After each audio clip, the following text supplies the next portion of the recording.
ভুয়া।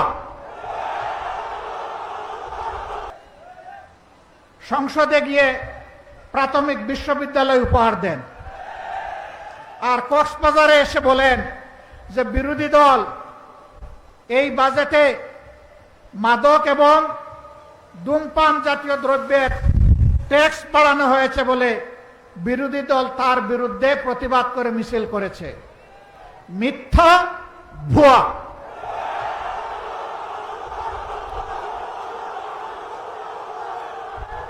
বিরোধী দলের কেউ এটা করে নাই। আমার করুণা লাগে, প্রধানমন্ত্রীর এই পদটা রাষ্ট্রীয় পদ, তিনি রাষ্ট্রের প্রধান নির্বাহী, তার দিকে তাকিয়ে বিশ্বের জনগণ বাংলাদেশকে হিসাব করবে। তার মুখ দিয়ে যদি অনবরত এই সমস্ত ভুলভাল কথা বের হতে থাকে, বাংলাদেশ লজ্জিত হবে, ক্ষতিগ্রস্ত হবে। এদেরকে চিহ্নিত করুন, যারা আপনাদেরকে ভুল বুঝাচ্ছে। আপনার সম্মান মানে বাংলাদেশের সম্মান যারা ধ্বংস করছে, এদের ব্যাপারে ব্যবস্থা নিন, নইলে ক্ষতিগ্রস্ত শুধু আপনি হবেন না, গোটা জাতিকে আপনি ক্ষতিগ্রস্ত করবেন। এবারকার বাজেট বিরোধী দল প্রতিক্রিয়া জানাবে, খুবই স্বাভাবিক।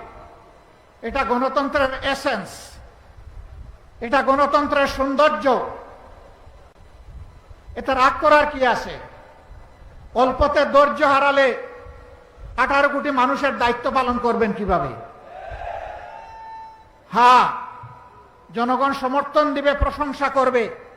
জনগণ যখন দেখবে জন আকাঙ্ক্ষা বাস্তবায়নে আপনি এবং আপনার সরকার আন্তরিক।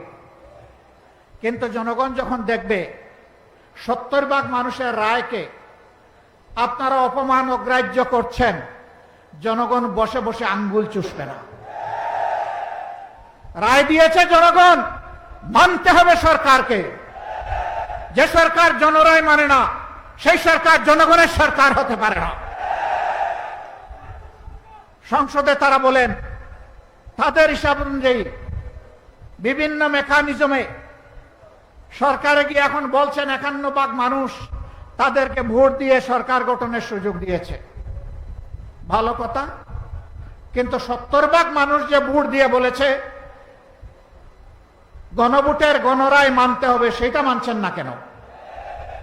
51% বুঝতে পারলেন, 70% বুঝতে পারেন না?